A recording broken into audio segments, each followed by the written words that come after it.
Queridos hermanos y hermanas, decíamos que las palabras de Jesús que hoy escuchamos, y no solo hoy, también en domingos anteriores, son palabras duras y hay que comprenderlas en su real contexto sin dejar de lado que efectivamente son palabras duras.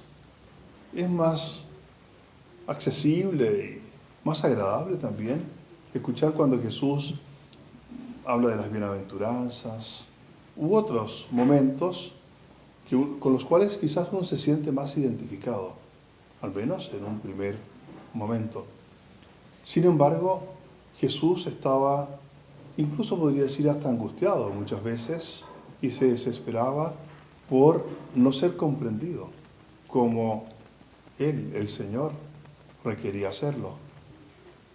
No hay que olvidar que cuando Dios envía a Jesús, su Hijo, al mundo y se encarna de María, lo hace para sellar una alianza eterna con los hombres, para que nosotros vivamos siempre en ese amor de Dios y podamos entonces contribuir, como Jesús, a construir un mundo mejor, un mundo nuevo, un mundo de hijos y hermanos, un mundo más solidario, más justo, más de paz. Son las características del reino de Dios. Sin embargo, Jesús va a ver que solamente lo aceptan cuando hace milagros. Allí sí, lo aclaman y las multitudes se acercan a Él. Pero cuando Él muestra que su camino lo lleva hacia la pasión, hacia la cruz, entonces allí lo dejan solo. Eso le ocurre a todos los grandes líderes o profetas que anuncian un mundo mejor, pero que requiere del sacrificio y de la entrega. Y los van dejando solos. A los grandes santos les ha ocurrido, al Padre Fundador también le ocurrió. Después de Dachau lo dejan solo. O sea, más bien en el contexto del campo de concentración. Porque no les agradan las palabras esas. Es una soledad compartida. Es la soledad de los profetas, como digo. Y yo creo que eso lo vivió Jesús de una manera muy angustiosa. Y por eso se entienden estas palabras. Es la desesperación de que no la escuchan en verdad. Oyéndolo, no acogen en verdad su buena noticia, el anuncio del reino. Más bien lo escuchan como quieren escucharlo y no como el Señor les habla. Bueno, a nosotros también muchas veces nos ocurre eso.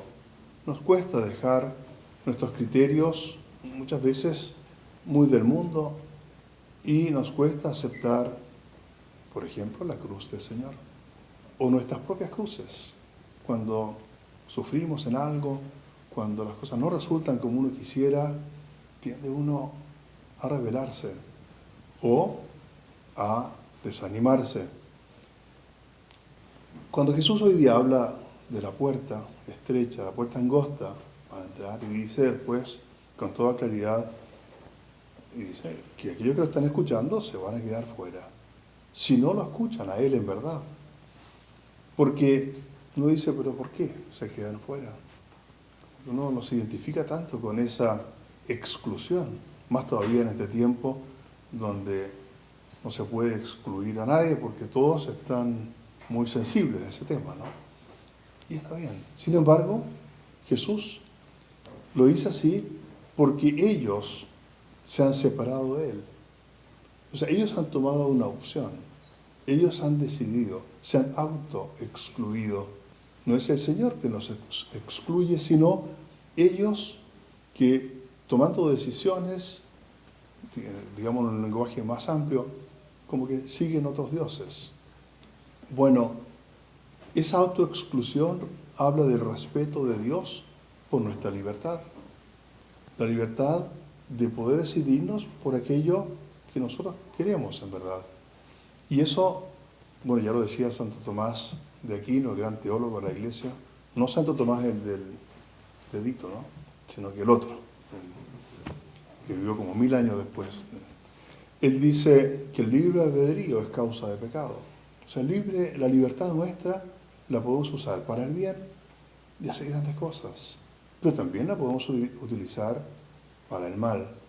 Y en nosotros está a quién le creemos, a quién escuchamos, y por lo tanto, desde dónde nos decidimos, hacia qué y hacia quién. En ese dilema vivimos todos. Por eso viene Jesús y presenta su buena noticia, el Evangelio del reino de Dios, que llega en Él y que quiere llegar para todo el universo, de norte, de sur, oriente y poniente, como dice la Escritura. Pero esa autoexclusión, también con dolor, la respetará. Pero Él sigue insistiendo en invitarnos a hacernos todos parte.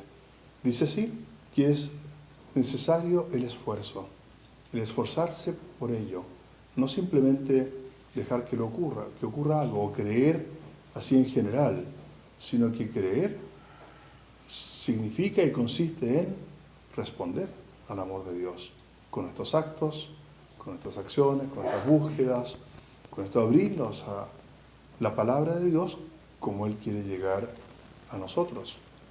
En esa lucha, en ese dilema, estamos todos. Cuando Jesús habla de lucha, usa la misma palabra, y se usa solamente en esas dos oportunidades, que significa agonía.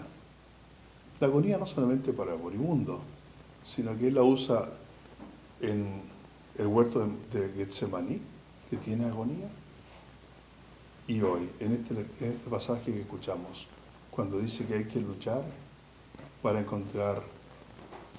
poder entrar al reino de Dios.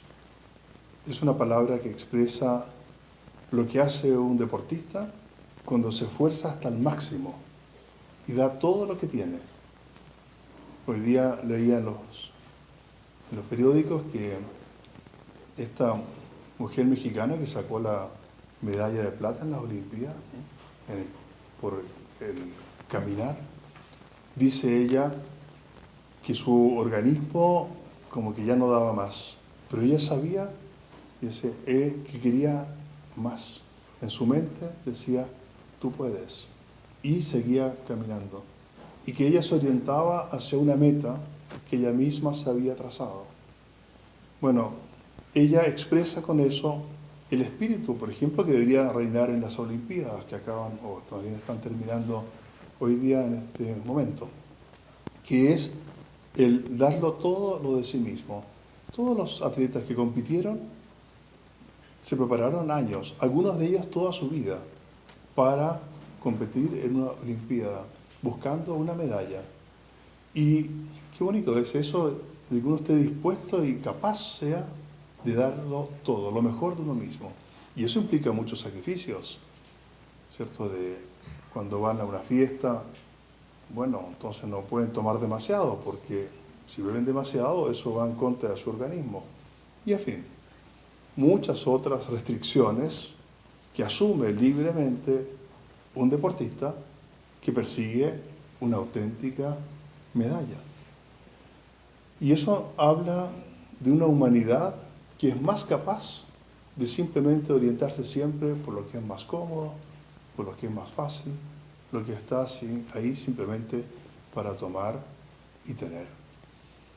Nosotros, los cristianos, perseguimos también una medalla diferente, no contraria, pero diferente, que va más allá de simplemente una medalla de metal. Perseguimos los cristianos la eternidad, como dice Jesús, que Él nos reúne a su grey para que estemos con Él, para que amemos con Él, para que sirvamos con Él. Esa invitación de Jesús a asumir nuestra humanidad, a comprometernos con ella y poder entonces tomar decisiones que nos impulsen y nos conduzcan hacia algo más noble, más grande, imperecedero. En ese camino estamos los cristianos, aun cuando muchas veces ni siquiera nos damos cuenta de ello, porque simplemente nos asimilamos a las costumbres de otros. En algún momento reaccionamos y decimos, no, así no quiero ser yo, de esa manera no me convence, no me interpreta. Cuando uno percibe muchos pensamientos y en esta sociedad que nos toca vivir en gracia, ¿cierto?, de la multiplicidad de valores y de verdades. Pero uno finalmente dice, bueno, esta es mi verdad, hacia esto me oriento. Y allí aplicamos precisamente este evangelio que hoy escuchamos, el de la puerta angosta que nos lleva hacia la eternidad. Se requiere de nosotros el esfuerzo. Jesús nos abre la puerta del cielo, la puerta hacia la eternidad. Si la atravesamos nosotros o no, depende de nosotros. Y no, como decía, con las palabras o tan solo con un pensamiento, sino de verdad y de obras. Los actos engendran derechos al cristiano, el recibir la gracia para poder comprometerla. El cristiano está en esta vida para caminar, para construir, para invitar a generar todos un ambiente donde podamos comprometernos con lo más noble y grande que hay en todo ser humano, que es hijo de Dios y hermano de todos, para hacer este mundo un mundo mejor, un mundo más grato a Dios.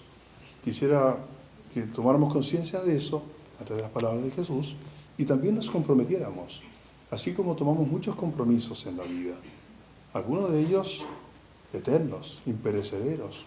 Ustedes hoy día cumplen un mes, por ejemplo, de su alianza matrimonial, que es decir, te amo para siempre y me comprometo contigo y doy mi vida por ti. Bueno, así también es el compromiso que exige Jesús de nosotros, ir más allá de lo que es fácilmente alcanzable. Y nos comprometemos con todo lo que somos y tenemos. Cuando ahorita recemos y confesemos el credo, estamos diciendo eso, estamos diciendo que creemos en este mundo que Dios trae a nosotros y que queremos ser parte de esta historia.